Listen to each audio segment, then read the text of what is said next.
Namaste, Hamesha खुश रहो बिटिया. I am JVN Dr. Minakshi, Assistant Professor in Department of Shalakya Tantra, Faculty of Ayurvedic Science, Jyoti Vidyapith Women's University. So in the previous sessions, we were discussing there about the disease glaucoma, its classification, then the first classification, the congenital development glaucomas, its types, then the primary development and congenital glaucoma, and which are termed as a newborn, infantile, and juvenile glaucoma. Then the prevalence and genetic pattern, the rare affecting, and 1 is to 10,000.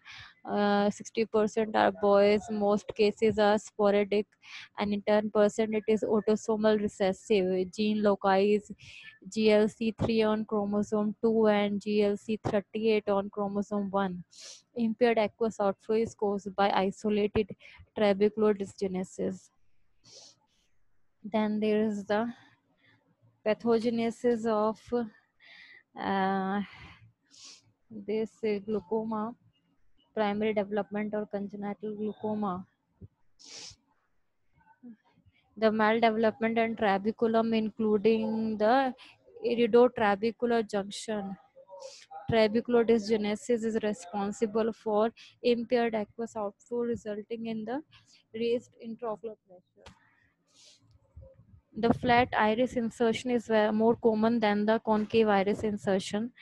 In it, the iris inserts flatly and abruptly into the thickened trabeculum, either at or anterior to the scleral spur, more often, or posterior to scleral spur.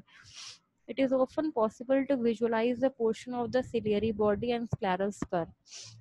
The next is a concave iris insertion. It is less common. In it, the superficial iris tissue sweeps over the iridotrabecular junction and the trabeculum and thus obscures the scleral spur and ciliary body. Here's an image of the flat iris insertion and the concave iris insertion.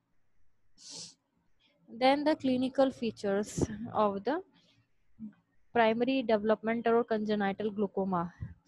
One is the blepharospasm, photophobia, lacrimation. There is a triad, and you can see this in an image. The clinical features are photophobia, blepharospasm, lacrimation, and eye rubbing. These are classical triad, often occur together. They are thought to be caused by the irritation of corneal nerves, which occurs as a result of the elevated intraocular pressure. Photophobia is usually the initial sign, but it is not enough by itself to arouse suspicion in most cases. Um, the second are the corneal signs include its edema, corneal enlargement, and Descemet's break. The corneal edema, it is frequently the first sign which arouses suspicion.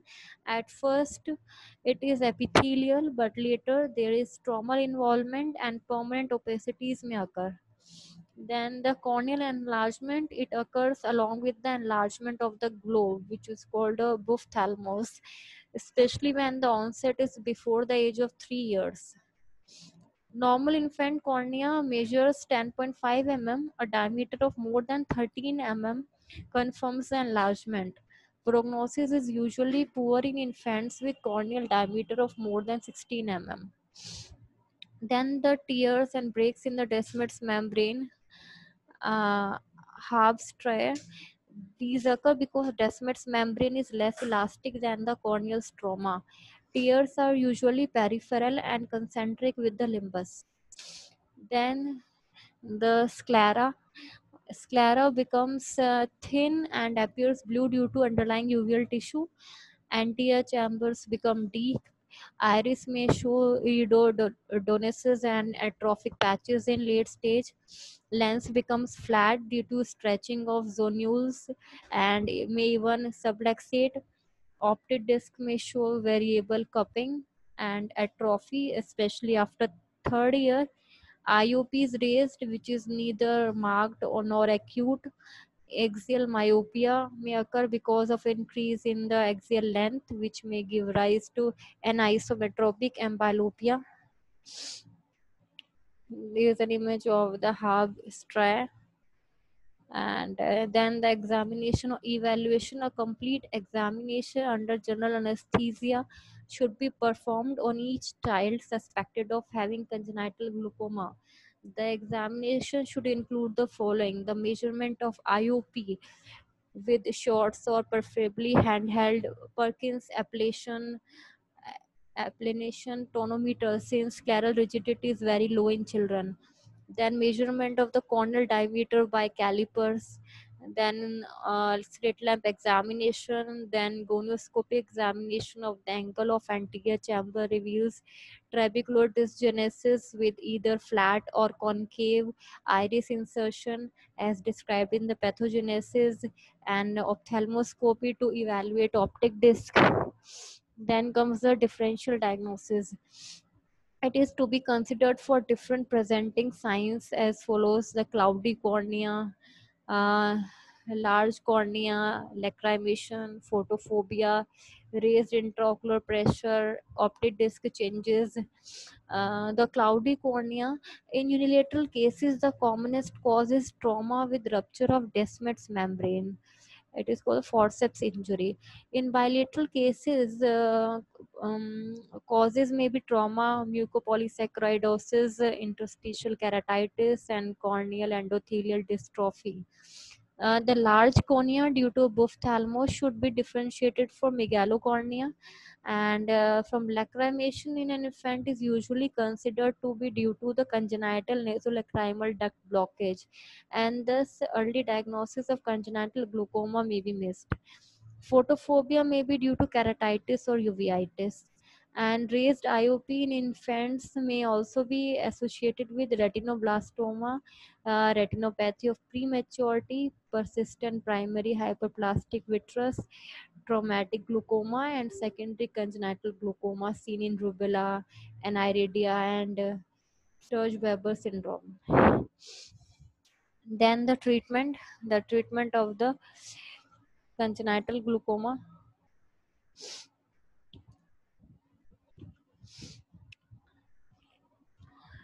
Uh, the medical treatment is not very effective, so treatment is primarily surgical, whereas the IOP must be lowered by the use of hyperosmotic agents, acetazolamide, and beta blockers till surgery is taken up. And the contraindications of medications are mitotics increase the intraocular pressure, alpha 2 antagonistics, the brimonidine causes CNS depression in children.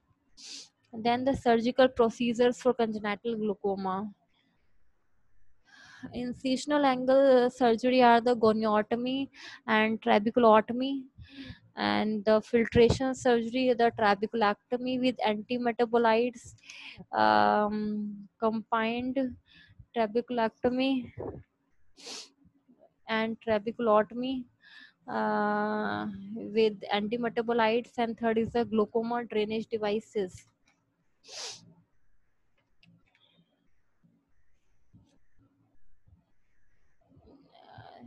The goniotomy internal approach, in this procedure, a Parkin's goniotomy knife is passed through the limbus on the temporal side. Under gonioscopic control, the knife is passed across the anterior chamber to the nasal part of the angle, and an incision is made in the angle of approximately midway between the root of iris and Schwalbe's ring through approximately 75 degree. The knife is then withdrawn. And the first day is an intraoperative view of the eyes drainage system as a goniotomy is being performed, and second is the goniotomy, the removal of the surface layer of the drain. Next surgery is a trabeculotomy, which is external approach in which a direct passage is made between the canal of Schlems and anterior chamber. Usually useful when corneal clouding prevents the visualization of the angle, or in cases where goniotomy has failed. The canal of Schlemm is exposed at about 12 o'clock position by a vertical scleral incision after making a conjunctival flap and partial thickness sclerous flap. The lower prong of Harm's trabeculotomy is passed along the Schlemm's canal on one side, and the upper prong is used as a guide. Then the trabeculotomy is rotated so as to break the inner wall over one quarter of the canal. This is when repeated on the other side. This is the technique of the trabeculotomy.